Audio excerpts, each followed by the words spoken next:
Praise the lord అందరికీ యేసుక్రీస్తు ప్రభు నామములో శుభములు తెలియజేసుకుంటున్నాను. ఈ సమయంలో ఒక చిన్న వాక్య భాగాన్ని చదువుకుందాము. ఆదికాండము 2వ అధ్యాయము 20వ వచనం.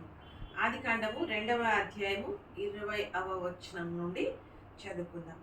అప్పుడు ఆదాము సమస్త పశువులకును ఆకాశ పక్షులకును సమస్త భూజంతువులకును పేర్లు పెట్టెను.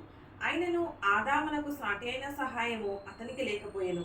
అప్పుడు దేవుడైన యెహోవా ఆదామునకు గాఢ నిద్ర కలుగజేసి అతడు నిద్రించినప్పుడు అతని ప్రక్కటెముకలలో ఒకదానిని తీసి ఆ చోటును మాంసంతో పూడ్చివేసెను. తర్వాత దేవుడైన యెహోవా తాను ఆదాము నుండి తీసిన ప్రక్కటెముకను స్త్రీనిగాను నిర్మించి ఆమెను ఆదామునొద్దకు తీసుకుని వచ్చెను. అప్పుడు ఆదాము ఇట్లనెను, నా ఎముకలలో ఒక ఎముక, నా మాంసములో మాంసము, ఇది నరునిలో నుండి తీయబడేను గనుక నారి అనబడును అనే వాక్య భాగము మనకి ఇక్కడ దేవుడు రాసి ఉంచారు. అంటే ఫస్ట్ విమెన్ స్త్రీ హవ్వ. సో తన యొక్క సృష్టి గురించి దేవుడు ఇక్కడ మనకు తెలియపరిచి ఉంటున్నారు.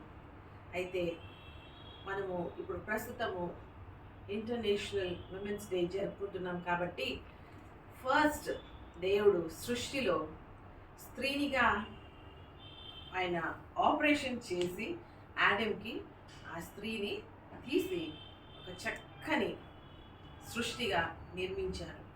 సో దేవుని సృష్టి అనంతమైనది. ఈ స్త్రీ పాత్ర ఎంతగానో ఉంటుంది కుటుంబంలో, అలాగే ఉద్యోగం చేసే స్థలంలో, సొసైటీలో.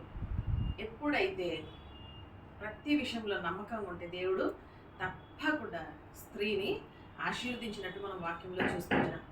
స్త్రీలు నిజంగా ధన్యులని వాక్యంలో ఉంటున్నది.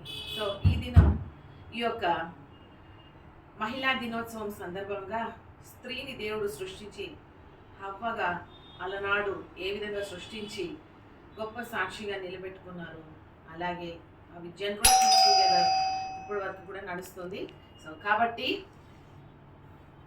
I wish you all a happy Women's Day.